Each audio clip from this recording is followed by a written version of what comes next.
Mabuti po. Are you blessed? Amen. Okay lang po ako. Okay. Amen. Ano? So, mas okay po yung gano'ng mga sagot. Ano? Mas okay po ako. Ibig sabihin, mas okay kaysa sa natin.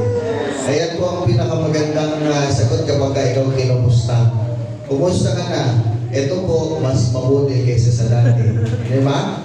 Pagka sinabi mo naman, ito po, ganun pa rin, parang walang pagbabago ang buhay mo. No? Wala kang panibagong blessing na tinatanggap mula sa ating Panginoon. Kaya kumusta po kayo?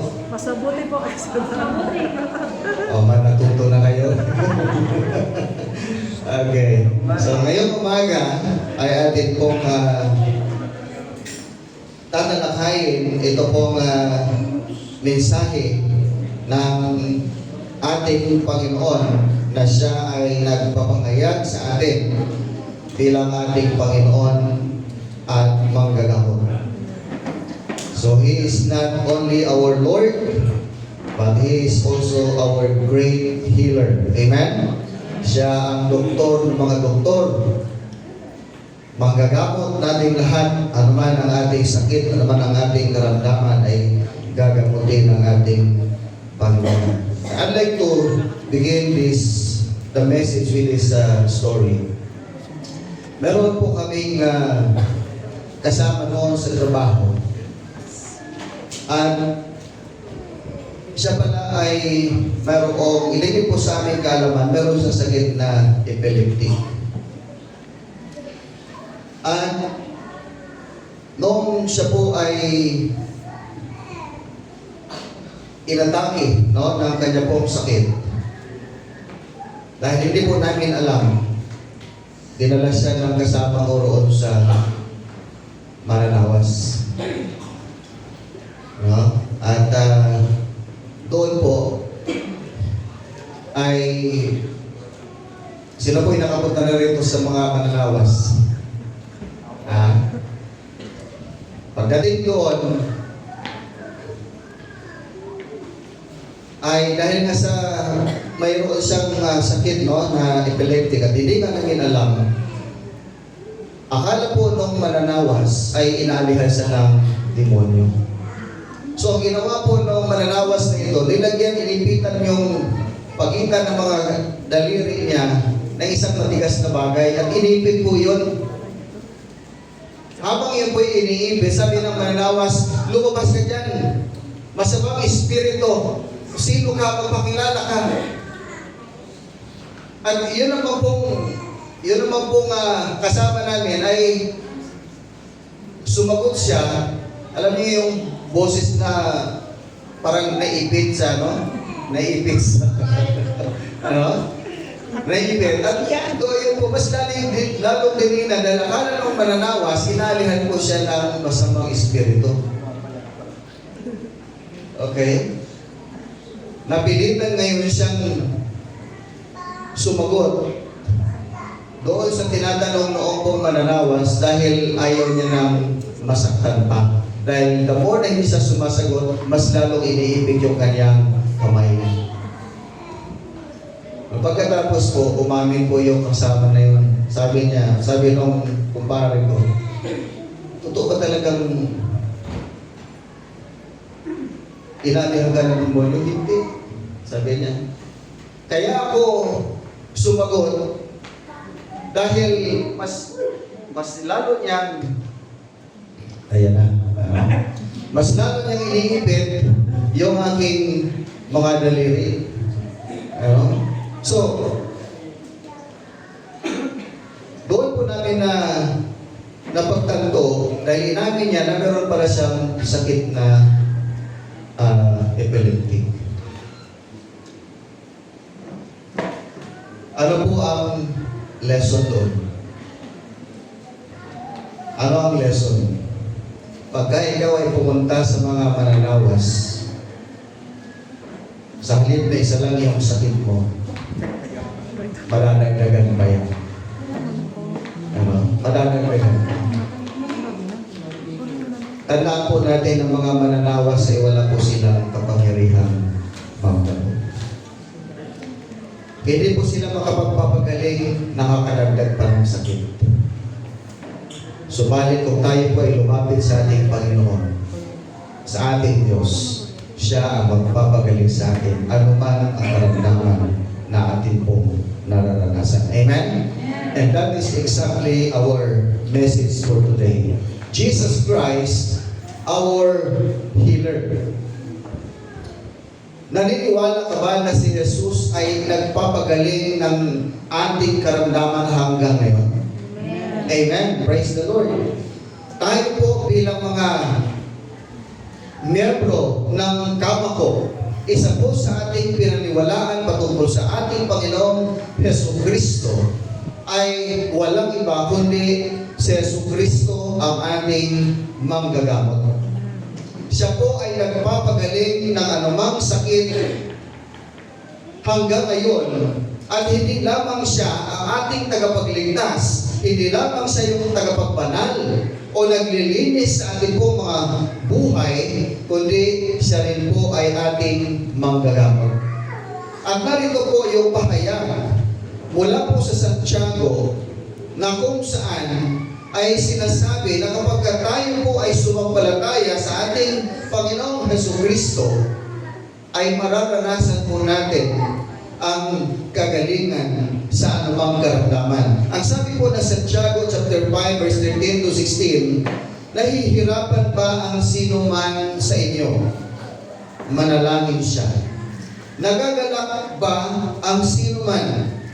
Umawit siya ng papuri sa Diyos. Kung kayo ay may sakit, ipatawag ninyo ang mga pinuno ng iglesia upang ipanalangin kayo at pahiran ng langis sa pangalan ng Panginoon. Pagagalingin ng Diyos ang may sakit dahil sa panalangin may pananampalataya. Palalakasin siyang muli ng Panginoon at patatawarin ang kanyang mga kasalanan.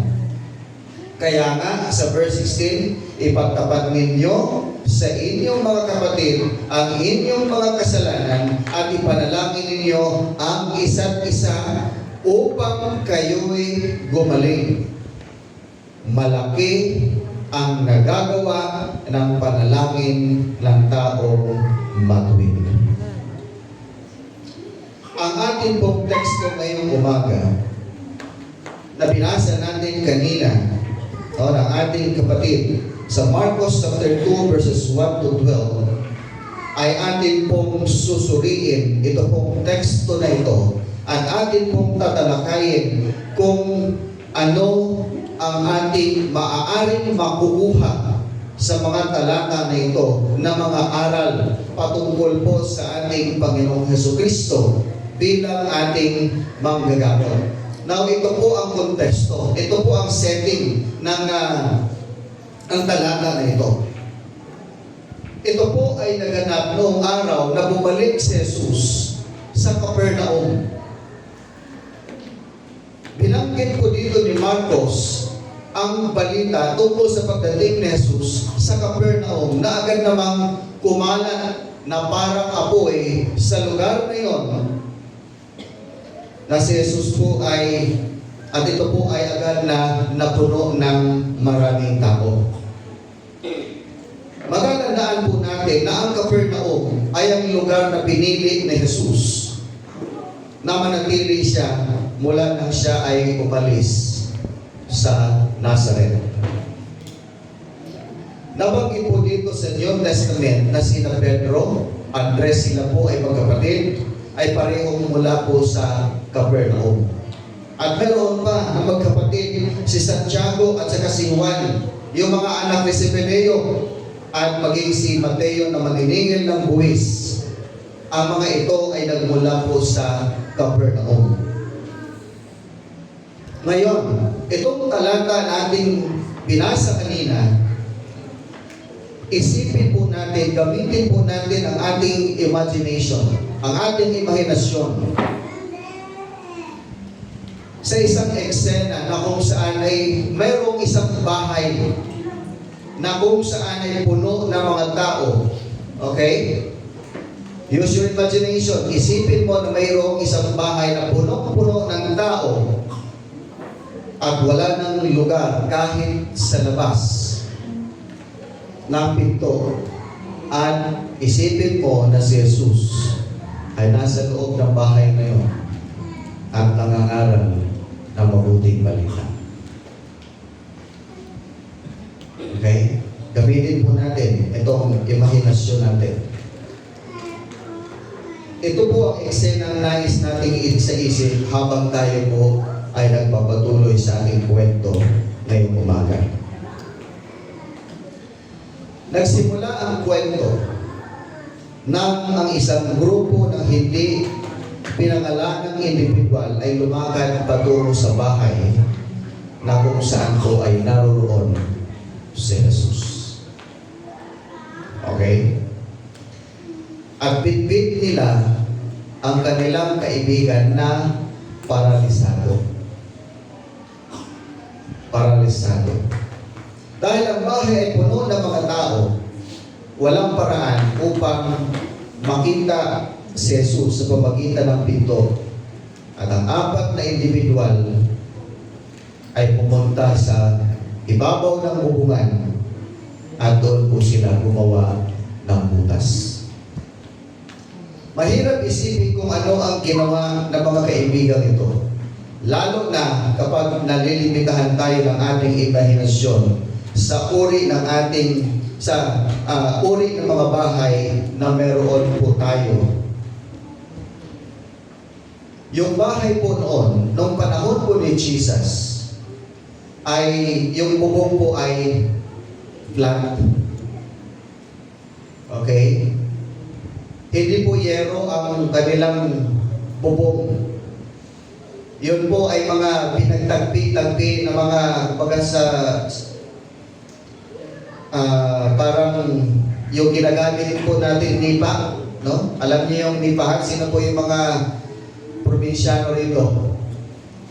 Diba yung mga bahay po natin noon ay puro nipa, no? Dahil wala pang mga yero, kung may yero man, wala rin pang bili. Diba? Kaya kapag mayroong bagyo, limas lahat. No, at dahil nakatusok lang yung poste, minsan buong bahay ay wash out. Ano? Pero sa panahon po ni Jesus, yung kanila pong mga tawag nito, pader, ay mga bato. Pero yung bubong po nila ay parang nipa at minsan ay pinapatungan nila sa pinakaibabaw ng trapal. Tent. Ganon po ang kanilang mga bahay, no? Yung tinatawag na ancient house noong panahon po ni Jesus. So, ibig sabihin, mabilis pong makapag-butas. Ito pong mga kaibigan ng paralitiko na ito. Now, ito pong magkaibigan, habang sila po ay nung sila po ay nakahukay na ng malaking butas doon sa bubong na yon, ay dahan-dahan po nilang ibinababa ang kanilang kaibigang may sakit patungo doon sa harapan ni Jesus gamit po ang kumot at lubid para siya po ay maibaba doon. Siya po doon ay inihiga at ibinaba sa harap ng ating Panginoong Jesus. Now, sinabi po ni Marcos na nakita ni Jesus ang pananampalataya ng mga lalaki at tumugon siya sa pamagitan ng pagbigkas ng kapatawaran para sa paralitiko at agad siya pinagaling.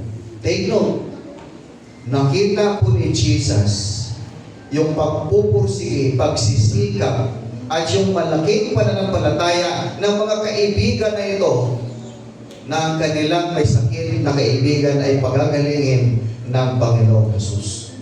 Kaya noong ang kanilang kaibigang may paralitik, yung may sakit na paralitik, sabi ni Jesus, tumayo ka, buhatin mo ang iyong higaan at umuwi ka. So sa madaling salita, agad po itong pinagaling ng ating Panginoong Jesus. At ang lalaki po ay tumalon sa sobrang saya niya, sa sobrang galak niya. Dinampot niya yung kanyang banig, yung kanyang higaan, at lumagad doon sa mga natulala na mga taong naroon. Natulalang sila dahil hindi sila makapaniwala sa kanilang nakita. Namangha sila at sila po ay nagpuri sa ating Panginoon. At ano po ang sabi nila bandang huli? Hindi pa tayo nakakita ng ganito dati. Now church, tingnan po natin ang apat na magkakaibang uri ng kamay sa kwento na ito. Una, the needy hands of paralytic. Ang kamay ng isang paralitiko na nangangailangan kay Jesus. Tulad po ng paralitiko na lubhang nangangailangan ng pagpapagaling, ang mga tao po ngayon, tayong lahat, ay mayroon pong pisikal na karamdaman. Sino dito yung walang sakit? Lahat po ng tao ay mayroong pisikal na karamdaman. At kailangang hawakan at pagalingin ng ating Panginoong Jesus.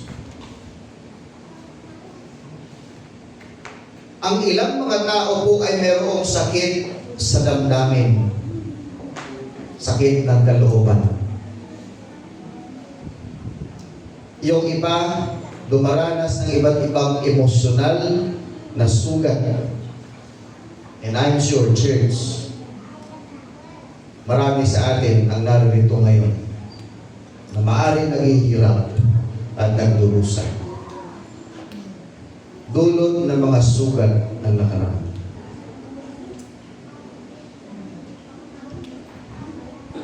Marami sa atin ngayon ang may needy hands at nagnanais ng pagpapagaling mula sa ating Panginoong Diyos. Amen? Church, ano ang iyong sugat? O ano ang iyong sakit na nangangailangan ng paghilo ngayon? Think about it. Ano yung sakit mo na nais mo maghilo at dalhin mo sa ating Panginoong Jesucristo? Second, restricting hands ng maraming tao. Bakit restricting hands? Ang paralitiko at ang ganyang mga kaibigan ay hindi makadaan sa pintuan dahil sa dami ng tao na naroon. Makikita natin na hindi sila makadaan at hindi man lang nila makita si Jesus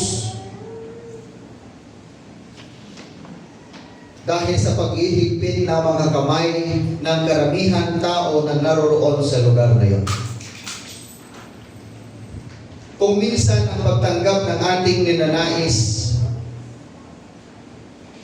ay nangangailangan ng pagtsatsaga at pananampalataya dahil sa maraming mga hadlang na nagtutulak sa atin palayo kay Jesus.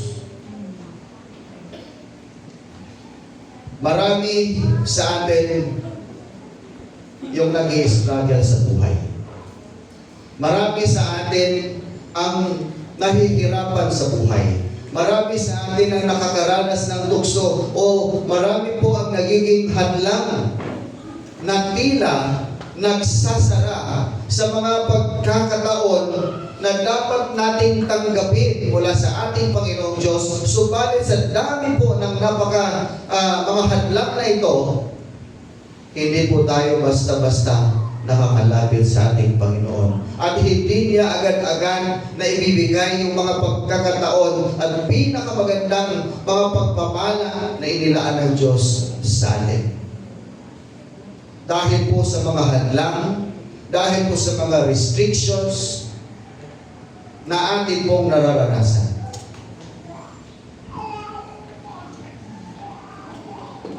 And church, kung kayo po ay tatanungin ko ngayon, ano ang mga hadlang sa buhay mo na nagiging dahilan kung bakit hanggang ngayon hindi mo natatanggap ang pinakamagandang inilaan ng Diyos para sa buhay mo.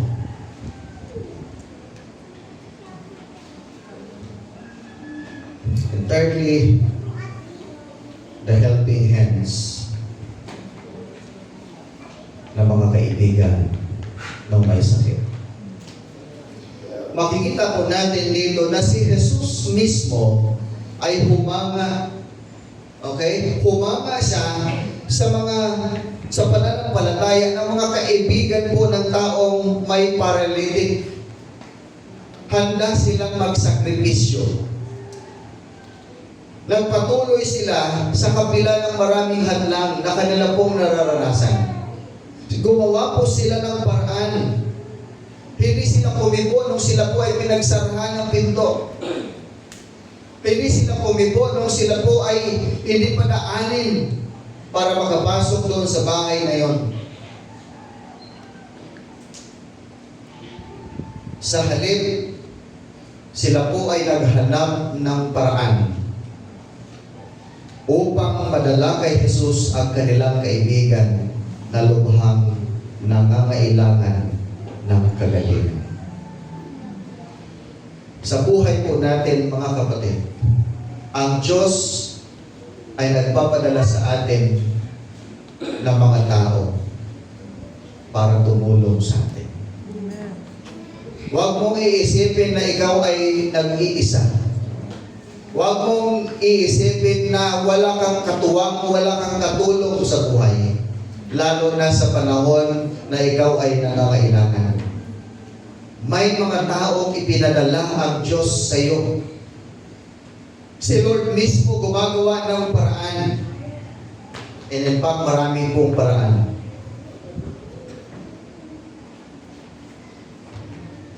At ang mga taong ito ay gumagawa ng paraan at nagbibigay sa atin ng tulong sa oras ng pangangailangan. Sino kaya ang taong masasabi mo na ginagamit ng Diyos, pinadala sa iyo para tulungan ka sa matindi mong pangangailangan?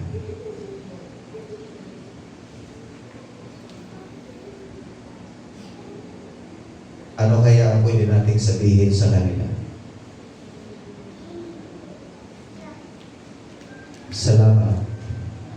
Salamat sa Diyos dahil may mga taong handang tumulong at ang mga taong ito ay pinadala ng Diyos sa iyo para makatulong siya sa pangangailangan. Amen?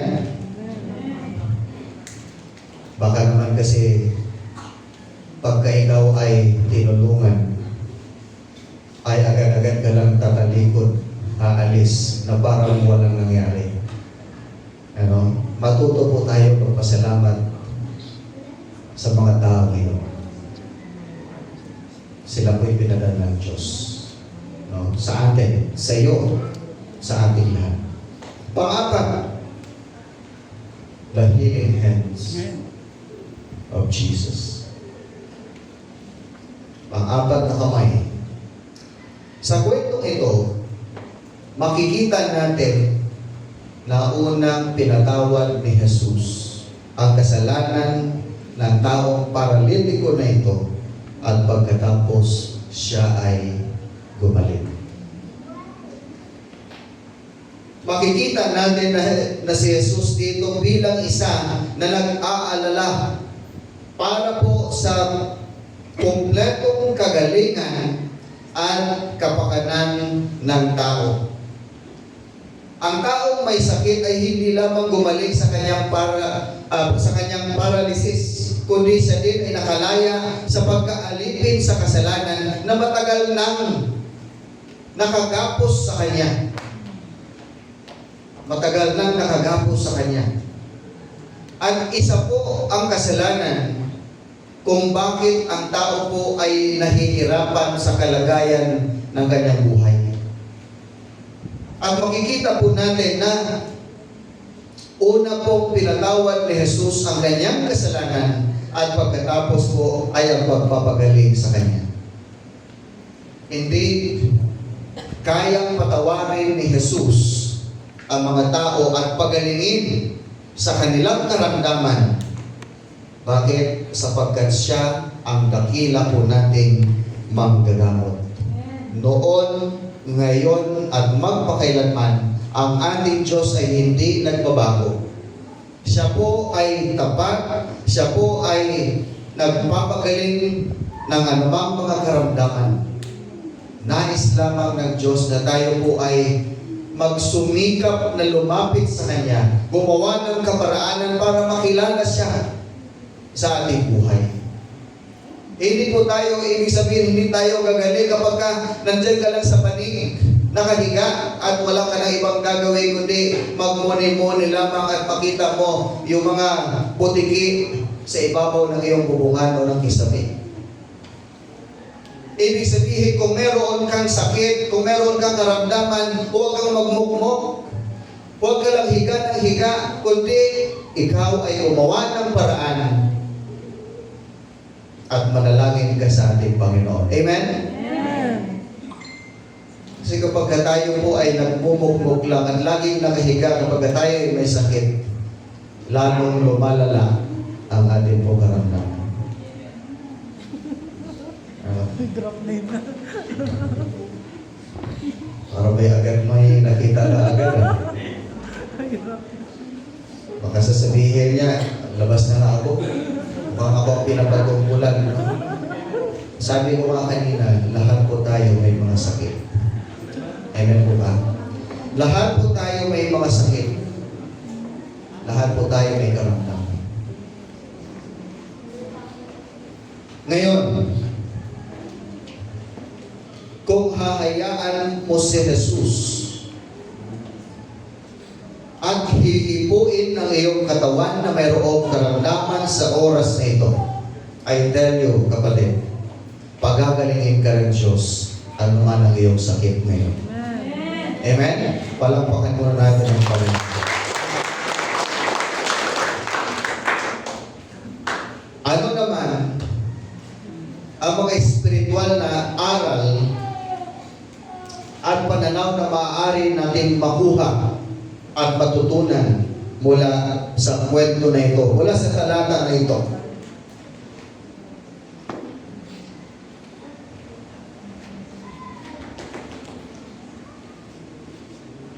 Una, makikita natin ang praktikal na pananampalataya.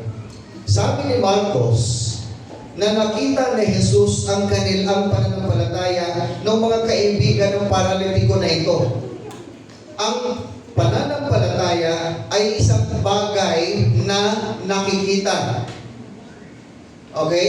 Ang pananampalataya ay isang bagay na nakikita.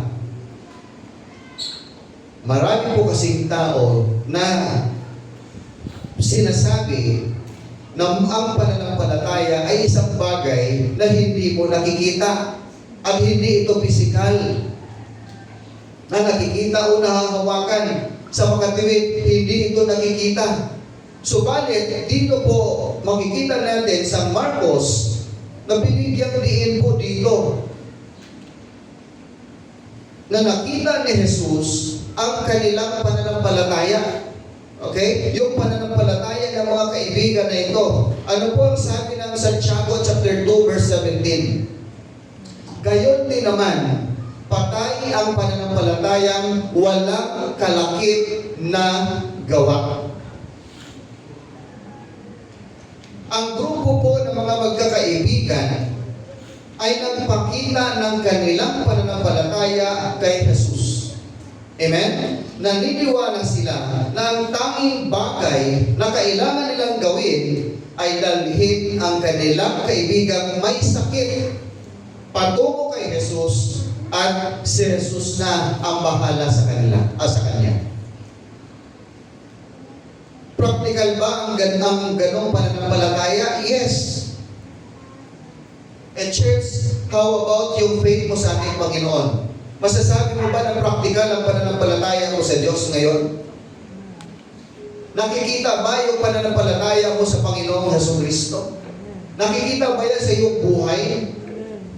Sapagkat kung hindi nakikita ang iyong pananampalataya sa pamagitan ng iyong mga gawa o mabubuting gawa, maaaring ang iyong pananampalataya, ang sabi nito, patay ang iyong pananampalataya.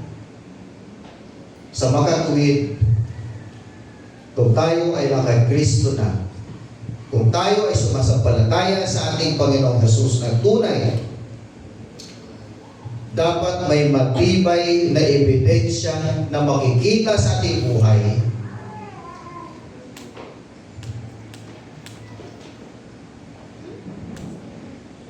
para masabi natin tayo po ay mananampalataya kay Jesucristo. Kailangan may ebidensya. Kailangan may proof.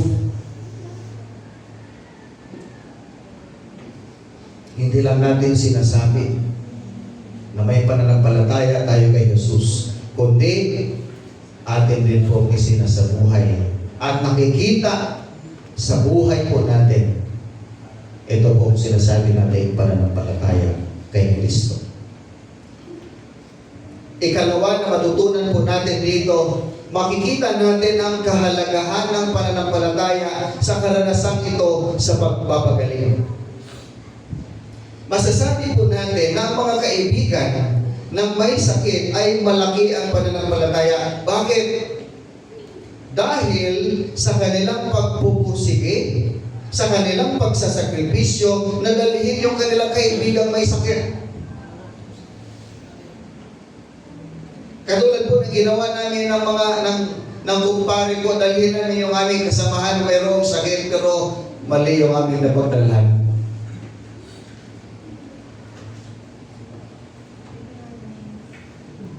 Kaya mahalaga po na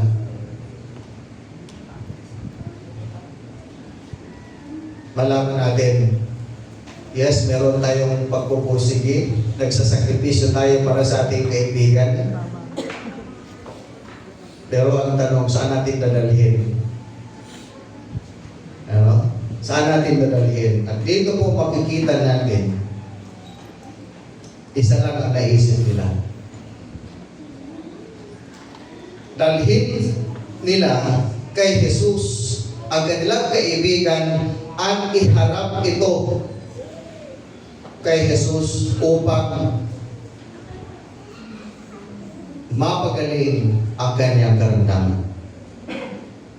Makikita po natin dito na sinabi rin ni Marcos na si Jesus ang kanilang pananampalataya bilang resulta ang may sakit ay tumanggap ng kapatawaran at kagalingan.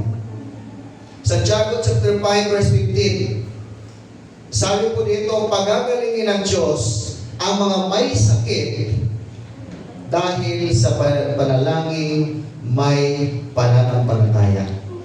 Palalakasin siyang muli ng Panginoon at patatawarin ang kanyang mga kasalanan. Kahit po sa sulat ni Santiago ay sinasabi dito, patatawarin siya sa kanyang mga kasalanan, pagagalingin siya sa kanyang karamdaman. Kapag mayroong pagpapahayag at pag-amin sa kanyang kasalanan.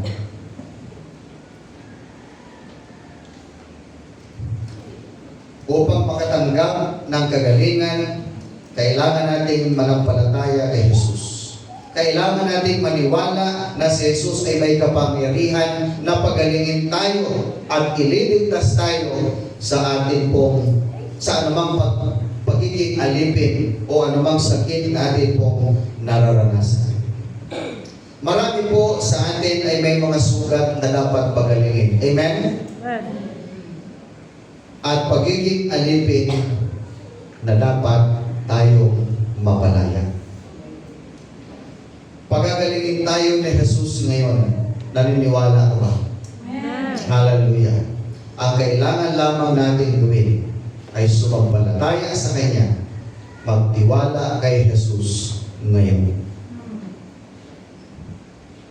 Magtiwala kay Jesus ngayon. Ikatlo, makikita natin na si Jesus ay may tunay na malasakit sa mga nangangailangan. Sa hindi mabilang na pagkakataon, sa banal na kasulatan, makikita natin na si Jesus po ay naglilingkod sa mga dukha at nangangailangan.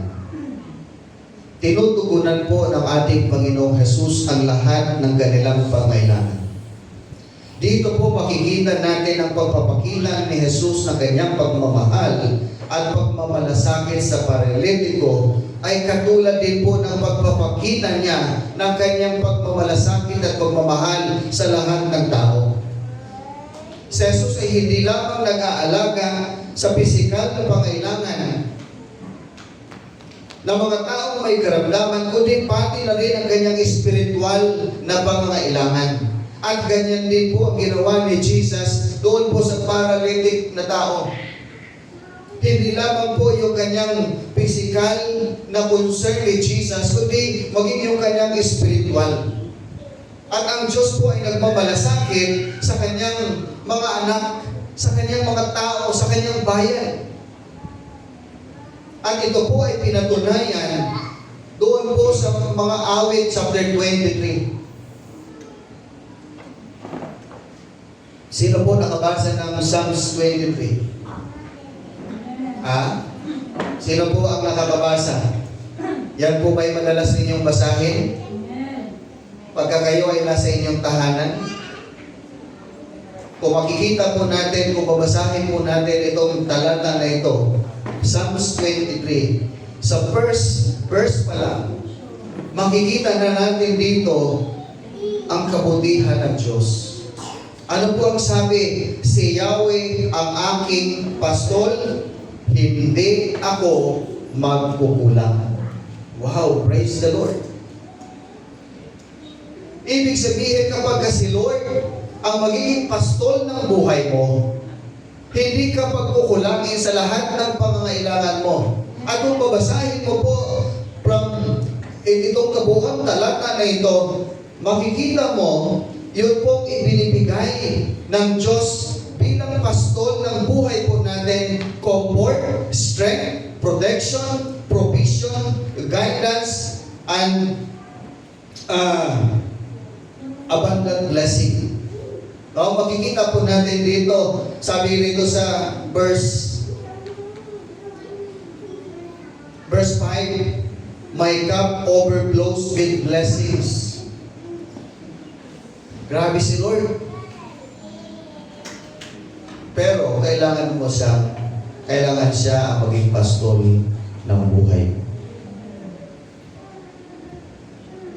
Ipagkakaloob niya sa iyo ang lahat. Ibibigay niya sa atin ang lahat kung si Jesus ang gagawin nating pastol ng ating buhay. The Lord is my shepherd, I shall not be in want.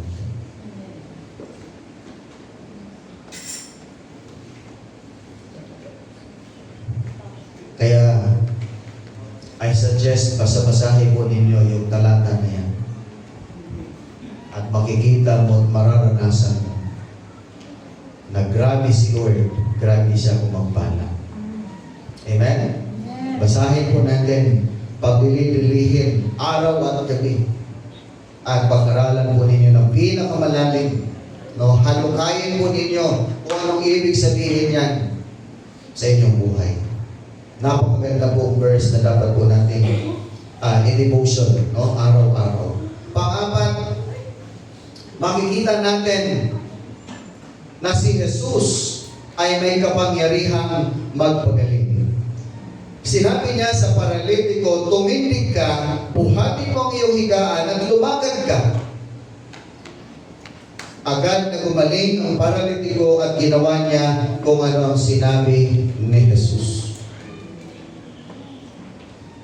At lahat ng nakakita sa kanya ay namangha. Sabi nila, ngayon lamang tayo nakakita ng ganito, na hindi pa nangyayari noon pa man. Ngayon lamang tayo nakakita ng kapanghamanghang otoridad ng Panginoong Jesucristo. Ang pagpapagaling sa may karamdaman. Church, maaari ka magtiwala kay Jesus ngayon. Amen? Na siya ay may kapangyarihang pagalingin ka at palayain ka sa pagkaalipin. Si Jesus ang ating manggagamot at nais niyang maranasan. Nais niya na maranasan natin ang kanyang kapangyarihan at mapagaling tayo sa anumang karamdaman na ating pong nararamdaman at nararanasan. Marcos chapter 2 verse 11, makikita po natin dito.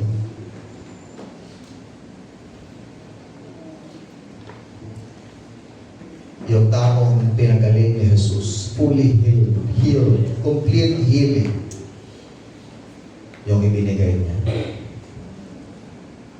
Buhatin, tumayo ka, buhatin mo ang iyong higaan, at umuwi ka na. Walang pag-aalinlangan, walang pagdududa sa kakayahan at kapangyarihan ni Jesus. Siya'y sumampalataya, nagtiwala na magaling na siya. Ikaw rin po ba ay naniniwala na magaling ka na?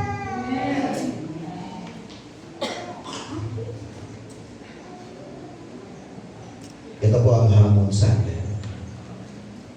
Hahayaan mo bang hahawakan ka ng kamay ni Jesus na nagpapagaling ngayon? Tayo po'y lumapit sa Kanya. Ama naming Diyos,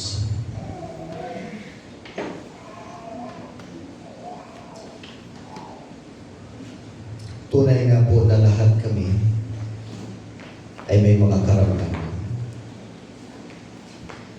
May mga sakit ang bawat isa sa amin na dala-dala kung bakit kami naririto.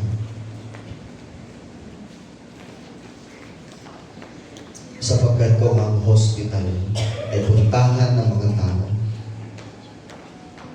na may mga sakit, ganon din po ang simbahan.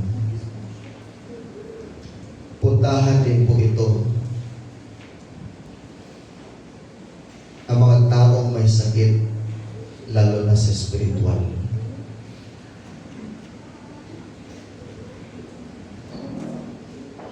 Tunay nga po, Panginoon, na kami po ay naniniwala ngayong umaga. Hindi lamang kami gagaling sa ating pisikal na karamdaman, kundi kami rin po ay gagaling maging sa spiritual naming kalagayan. Panginoon, nakikita mo po kung ano po ang bawat dala-dala ng iyong mga anak sa mga sandali nito. Church, lumapit ka kay Jesus.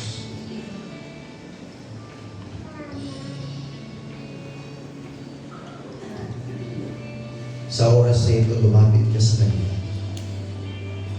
Ano man ang iyong sakit, ano man ang iyong karamdaman, pagagalingin ka ng Panginoong Jesucristo. Ipahayag mo lang sa Kanya, sa Kanyang harapan. Napatawarin ka muna sa lahat ng iyong mga kasalanan.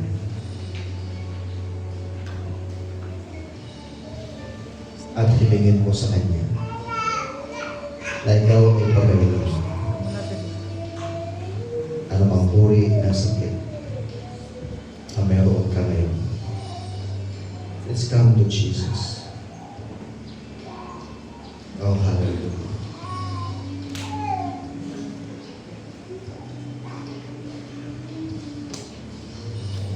Lord, narito po kami. Isinusuko namin ang aming buhay. Ang aming buong pagkatao. Maging sa pisikal, mula ulo hanggang paa, isinusuko namin ito sa iyo, Panginoon. Huwag niyo po pahintulutan na ang kaaway ay makakilos pa at makapagambala pa sa bawat bahagi ng aming buhay. Subalit ngayong umaga, Panginoon, amin pong isinusuko ang aming buhay sa iyo. At naniniwala po kami, Panginoon,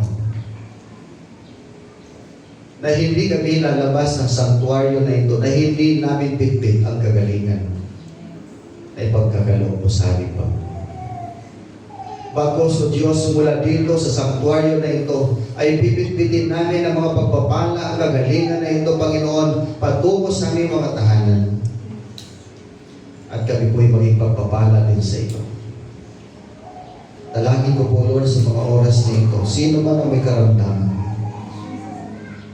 I pray in the name of Jesus. I pray in the name of Jesus. Be healed right now.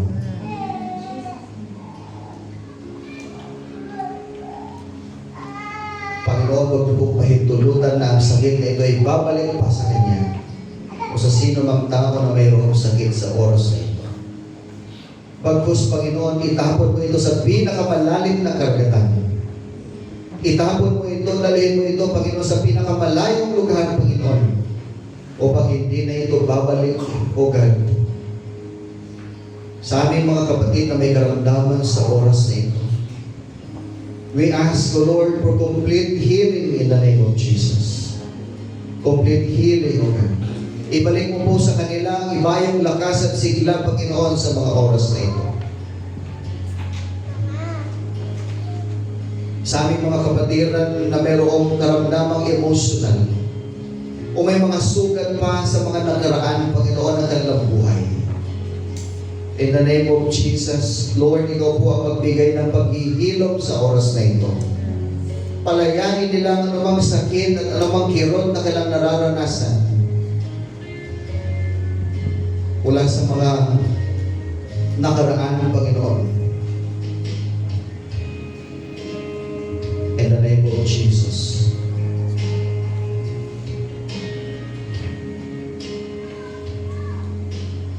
Palayain mo sila, Panginoon.